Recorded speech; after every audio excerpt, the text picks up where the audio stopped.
I'm Hazel, it's Saturday today, which makes it time to sit down and catch up on the WoW news of the week, what I have been up to, and answer some of your questions. This week, patch 10.0.7 released, and along with it, the Onyx Amulet Ring and all kinds of primordial stones. Primordial stones that you can put into it.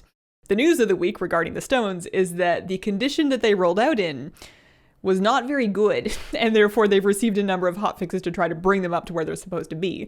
In interviews, including the one that I did with Ian that you can see in the Warcraft channel, quick plug, they mentioned that the rings are supposed to be best for us right now. They should replace the gear that you're already wearing, and then we should replace them in Season 2. And in the state that they rolled out in, that was not the case. So there have been several rounds of pretty heavy hotfixes to buff up the primordial stones in order to try to make them more usable. I saw all of this activity and then got very scared and decided to chicken out of upgrading any of them, so I have an entire bag full of primordial stones, and my plan is to figure out next week what to do with it.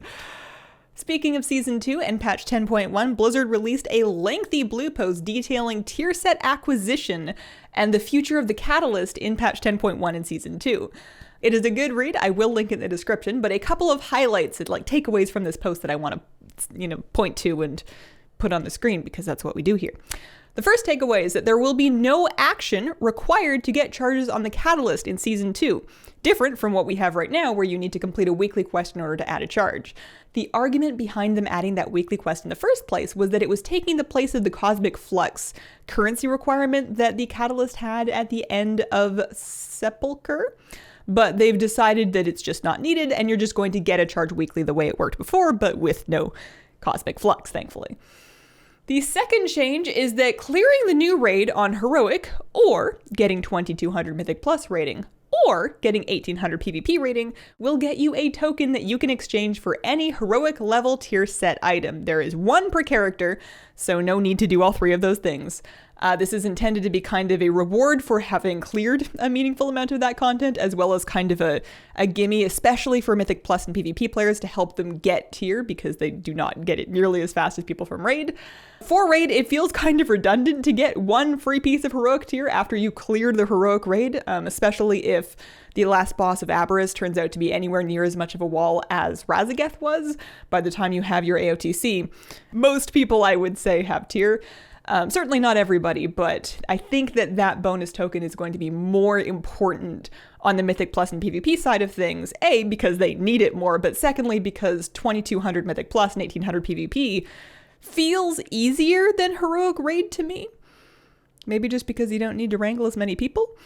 Anyways, the third takeaway from that post is that the last boss of the raid will drop a single Omni token per defeat on all difficulties. Anyone can trade that for a tier item of their choice matching the difficulty of the raid that dropped it. Assuming that is tradable and therefore loot cancelable, that should definitely help to fill in the tier sets of any raiders that are finding themselves unloved by the RNG beings. And then last, late season, they've mentioned that the tier set drop rates will actually decrease in raid, which in turn kind of opens up a higher drop rate for things like weapons and rings. In a follow-up blue post, they clarified that drop rate change is going to come after the Catalyst opens, no earlier than 4 charges. So if you are starting late and you're looking at this reduced drop rate of tier and then going, no, you would be able to just get 4 pieces of tier by catalyzing the other gear that is still dropping in the raid. And this just means that your farm raid is less obliterated by excess tier tokens and has a better chance to find the stuff that they're actually looking for. I think that taken all together, this is all a big improvement over tier set acquisition in Season 1, and I think they did a good job of explaining why it is that they're making these changes.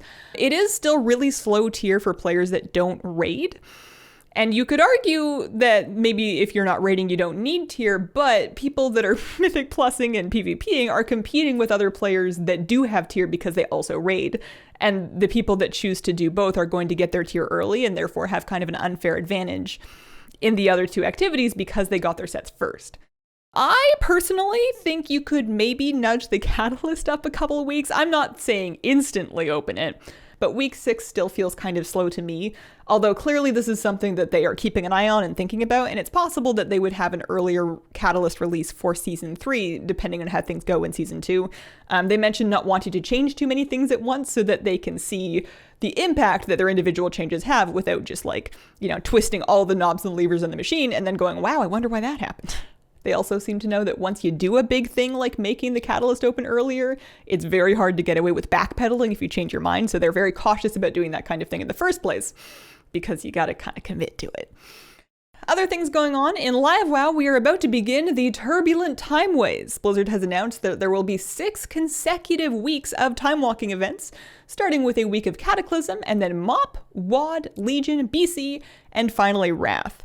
For this 6-week run only, the weekly Timewalking quest will give you a piece of Heroic Vault of the Incarnates loot up from the normal free piece of normal loot, which makes it a great source of catch-up gear. And then, of course, good alt leveling as well can be had at a Timewalking.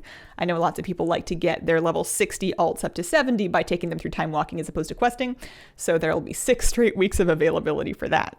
Other things going on, there is a Twitch drop available to get right now. Watch 4 hours of a WoW stream that has drops enabled before April the 2nd to earn the Disco drop, or the Dancers Integrated Sonic Celebration Oscillator. You must have your account linked. It is free. It is easy to do. I will link a post with all of the FAQ in the description. You can split the time up between multiple streamers, and nothing says that you need to have the window front and center or even playing sound. Just saying, it wouldn't hurt my feelings. And then what have I been up to this week? I mean, raid testing. Actually, yeah, we did more raid testing. This week's raid testing was kind of janky, but we got through it. We saw a few more bosses. That was cool. I'm trying to think of my personal life. I ate a bowl of broccoli, and then I wanted to know how hard it was to grow broccoli because I thought it was good.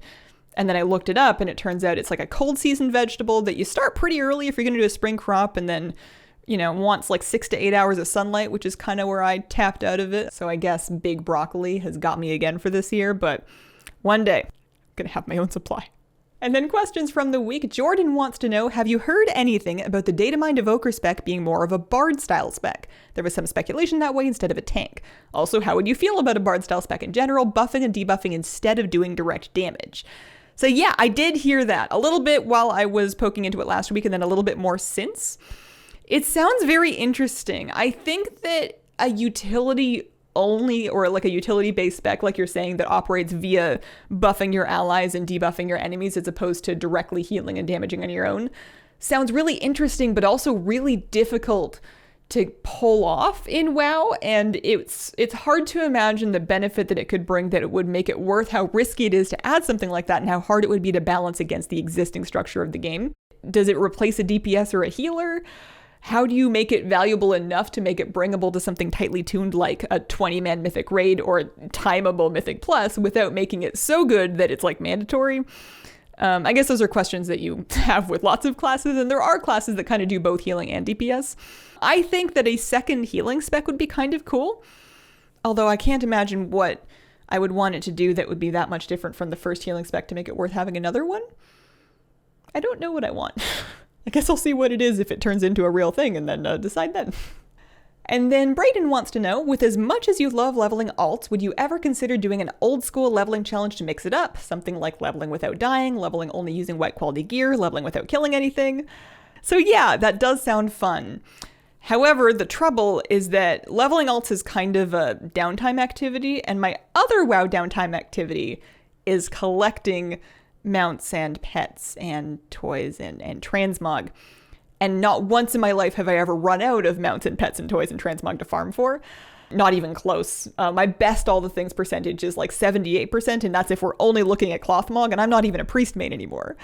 I have, however, almost inadvertently been leveling alt 60 to 70 without killing things, purely due to my preference for dragon riding, cataloging, and rock climbing world quests. They're just like easy and fast and fun, and you can do them even if your gear's not very good, or if you don't know your sword from your elbow and you've just got no idea about your class. I like that about them, so a lot of my alts have been scraping by pretty exclusively with the dragon riding ones. Good gold too. And that has been the week. Thank you very much for watching. If you have a question for Andy's video, please put it into the YouTube comments and include the word question to help me find it. Appreciate you guys, and I hope you have a wonderful, wonderful day.